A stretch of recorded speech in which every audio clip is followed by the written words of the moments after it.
कहानी की मुख्य पात्र दीपा है। वह एक शिक्षित, संवेदनशील और आधुनिक सोच वाली युवती है। उसके जीवन में दो पुरुष महत्वपूर्ण भूमिका निभाते हैं, निशीथ और संजय। दीपा अपने कमरे में बैठी थी। खिड़की से आती हल्की हवा उसके चेहरे को छू रही थी, लेकिन उसका मन कहीं और भटक रहा था। सामने मेज पर नौकरी के इंटरव्यू का पत्र रखा था। उसे दूसरे शहर जाना था। बाहर से देखने पर वह बिल्कुल सामान्य लग रही थी, पर उसके भीतर विचारों का तूफान चल रहा था। दीपा एक समझदार और आत्मनिर्भर युवती थी। उसके जीवन में इस समय संजय था। संजय हंसमुख, मिलनसार और बेहद स्नेही युवक था। वह दीपा से बहुत प्रेम करता था। जब भी दोनों मिलते, संजय अपनी बातों और शरारतों से दीपा के चेहरे पर मुस्कान ले आता। धीरे धीरे दीपा भी उसे पसंद करने लगी थी। दोनों के संबंध इतने गहरे हो चुके थे कि उनके विवाह की संभावना भी दिखाई देने लगी थी। लेकिन संजय से पहले भी दीपा के जीवन में कोई था, निशीथ। कॉलेज के दिनों में दीपा और निशीथ एक दूसरे से प्रेम करते थे। दोनों ने साथ में न जाने कितने सपने देखे थे। पुस्तकालय में घंटों बैठकर बातें करना, कॉलेज के मैदान में टहलना, भविष्य की योजनाएं बनाना, ये सब उनकी दिनचर्या का हिस्सा था। दीपा को लगता था कि उसका जीवन निशीथ के बिना अधूरा है। लेकिन समय हमेशा एक जैसा नहीं रहता। एक दिन दोनों के बीच ऐसी परिस्थितियां पैदा हुईं कि उनके संबंधों में दरार आ गई। कुछ गलतफहमियां, कुछ अहंकार और कुछ अनकहे शब्द उनके बीच दीवार बनकर खड़े हो गए। न तो निशीथ ने झुकना उचित समझा और न ही दीपा ने। धीरे धीरे दोनों अलग हो गए। उस समय दीपा को बहुत दुख हुआ था। उसने कई रातें रोते हुए बिताई थीं। उसे लगता था कि उसका संसार उजड़ गया है, पर समय के साथ उसने स्वयं को संभाल लिया। फिर उसके जीवन में संजय आया। संजय ने कभी उससे उसके अतीत के बारे में अधिक प्रश्न नहीं किए। वह बस वर्तमान में जीना जानता था। उसकी सादगी और सच्चाई ने धीरे धीरे दीपा के मन में स्थान बना लिया। सब कुछ ठीक चल रहा था। इसी बीच नौकरी के एक महत्वपूर्ण इंटरव्यू के लिए दीपा को कलकत्ता जाना पड़ा। ट्रेन से उतरते ही उसके मन में हल्की घबराहट थी। यह शहर उसके लिए नया नहीं था, क्योंकि यहीं कहीं निशीथ रहता था। वह सोच भी नहीं सकती थी कि वर्षों बाद उसकी मुलाकात उससे हो जाएगी। लेकिन ऐसा ही हुआ।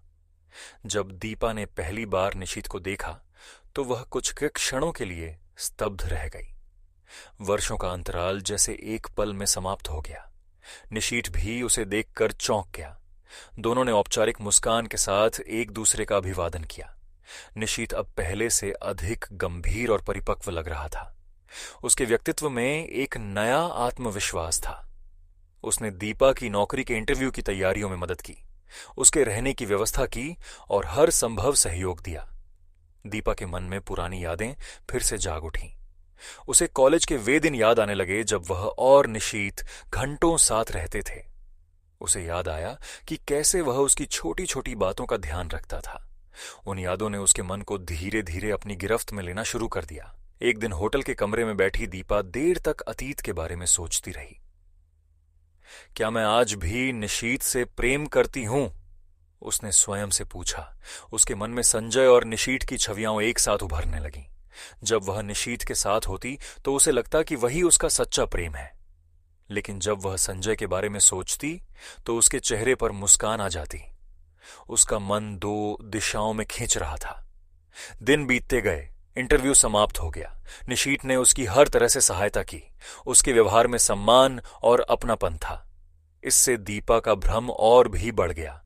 उसे लगने लगा कि शायद वह आज भी निशीथ को ही चाहती है। लेकिन तभी एक दिन संजय का पत्र आया। पत्र खोलते ही जैसे दीपा के भीतर कुछ बदल गया।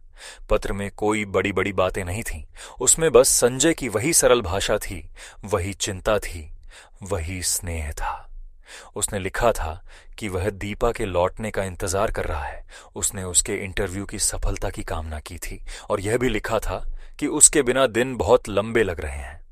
पत्र पढ़ते पढ़ते दीपा की आंखें नम हो गईं।